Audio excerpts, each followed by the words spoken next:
আসসালামু আলাইকুম রহমতুল্লাহ। আউযুবিল্লাহি মিনাশ শাইতানির রাজিম। বিসমিল্লাহির রহমানির রহিম। কুলিল্লাহুম্মা মালিকাল মুলকি তুতিল মুলকা মান তাশা ওয়া তানজিউল মুলকা মিম্মান তাশা ওয়া তুইজ্জু মান তাশা ওয়া তুযিল্লু মান তাশা বিয়াদিকাল খায়র ইন্নাকা আলা কুল্লি শাইইন কাদির। সাদাকাল্লাহুল আযীম। আল্লাহ পাক রব্বুল আলামিন সূরা ইমরানের ভিতরে বলেছেন যে সমস্ত কিছুর মালিক আল্লাহ, ইন্নাকা আলা কুল্লি শাইইন কদির, সমস্ত শক্তির অধিকারী আল্লাহ।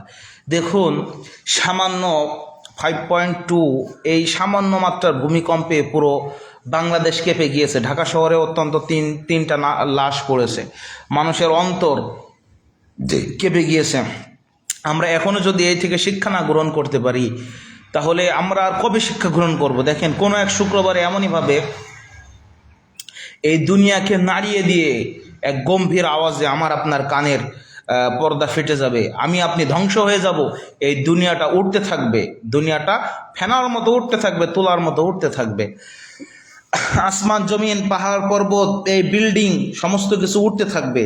যে মহান শক্তির অধিকারী মহান রব্বুল আলামিন উপর থেকে আমাদেরকে বারবার আল্লাহ রসুলের মাধ্যমে, জিবরাইল আলাইহিস সালামের মাধ্যমে বারবার বলেছেন যে আমার ইবাদত করো, আমার ইবাদত করো, আমার দাসত্ব করো, আমার বন্দেগী করো। সেই মহান রব্বুল আলামিনের আমরা সারাটাক্ষণ, আমরা প্রত্যেকটা দিন সারাটাক্ষণ নাফরমানি করার জন্য ব্যস্ত।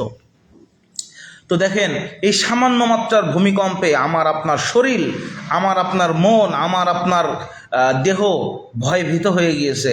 প্রত্যেকটা বিল্ডিং গোড়া থেকে নড়ে গিয়েছে, গাছ পর্বত সমস্ত কিছু নড়ে গিয়েছে। শহরে বিভিন্ন বিল্ডিং ভেঙে ধসে গিয়েছে। দেখুন, আল্লাহ পাক রব্বুল আলামিন এত ক্ষমতার অধিকারী, সামান্য 5.2 মাত্রার একটা ভূমিকম্প দিয়ে দুনিয়াবাসীকে কাঁপিয়ে দিল।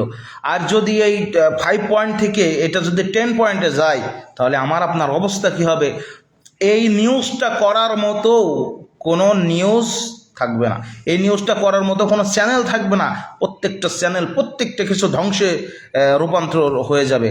তো দেখেন, আমি আপনি যদি এইসব দিক থেকে শিক্ষা গ্রহণ না করতে পারি, আমার আপনার মতো নাফরমান যদি এখনো পর্যন্ত শিক্ষা না নিতে পারে, এই থেকে না শিখতে পারে, তাহলে আমি আপনি হয়তোবা আমার আপনার শেষ পরিণতি এমন হতে পারে যে আমার আপনার দাম্ভিকতার জন্য, আমার আপনার গৌরবের জন্য, আমার আপনার শক্তি নিয়ে অহংকারের জন্য হয়তোবা কারণের মতো, ফ্রাউনের মতো আমার আপনার ধ্বংস হয়ে যেতে হতে পারে। এই জন্য আমি আপনি যদি শুধরে যাই, আমি আপনি যদি আল্লাহর ইবাদত বন্দেগী করতে পারি, এই থেকে আল্লাহ পাক রব্বুল আলামিন যদি এই ছোট্ট ছোট্ট বিষয়গুলো থেকে যদি আমরা শিক্ষা গ্রহণ করতে পারি, তাহলেই আমার আপনার জীবনটা সার্থক হয়ে যাবে, আমার আপনার জীবনটা কামিয়াবি হয়ে যাবে। আর যদি আমি আপনি এখনো পর্যন্ত নিজেকে নাফরমান দাবি করে, নিজেকে অহংকারী দাবি করে যদি আমরা শিক্ষা গ্রহণ না করে আল্লাহর নাফরমানি করতে থাকি, না জানি কবে কোন শুক্রবারের দিন এইভাবে এক গম্ভীর আওয়াজ এসে আমাকে আপনাকে তুলের মতো উড়িয়ে নিয়ে চলে যাবে, কিয়ামত আরম্ভ হয়ে যাবে। তখন আর আমার আপনার তওবা করার মতো কোনো সময় থাকবে না, ইসলামের পথে ফিরে আসার মতো কোনো সময় থাকবে না। এই জন্য আমি আপনি যেন শুধরে নিতে পারি, আল্লাহ মাঝে মাঝে তার কিছু নিদর্শন আমাকে আপনাকে দেন, আমাকে আপনাকে চোখে দেখানোর জন্য, বিশ্বাস করানোর জন্য যে আল্লাহ বড় শক্তিশালী। ইন্নাকা আলা কুল্লি শাইইন কদির, সে আল্লাহ পাক রব্বুল আলামিন বড় শক্তিশালী।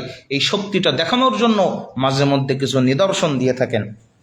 আর এই নিদর্শন দিয়ে আমাকে আপনাকে শিক্ষা গ্রহণ করা উচিত। আমি আপনি যদি সামান্য দিলের অধিকারী হই, সামান্য মনের অধিকারী হই, তাহলেও এরপরেও আর আমরা নাফরমানি করতে পারি না। এই জন্য আমার একটাই দাবি থাকবে যে আমরা আল্লাহ পাক রব্বুল আলামিন আমাকে যেন আমার নিজের জীবনের শেষ নিঃশ্বাস পর্যন্ত ইমানের হালতে নিজের জীবনে ইসলামের উপরে টিকে থাকার তৌফিক দান করে। এবং আল্লাহ পাক রব্বুল আলামিন আপনারা যারা দেখবেন, আপনাদেরকেও এবং আমার মুসলিম জাতি ভাইদেরকে সকলকে যেন আল্লাহ পাক রব্বুল আলামিন ঈমান ইসলামের সাথে দুনিয়া ত্যাগ করার তৌফিক দান করেন। আমিন। আখিরি দাওয়ানা আলহামদুলিল্লাহি রাব্বিল আলামিন। কোনো ভুল ভ্রান্তি হয়ে গেলে ক্ষমার দৃষ্টিতে দেখবেন। আসসালামু আলাইকুম ওয়া রাহমাতুল্লাহ।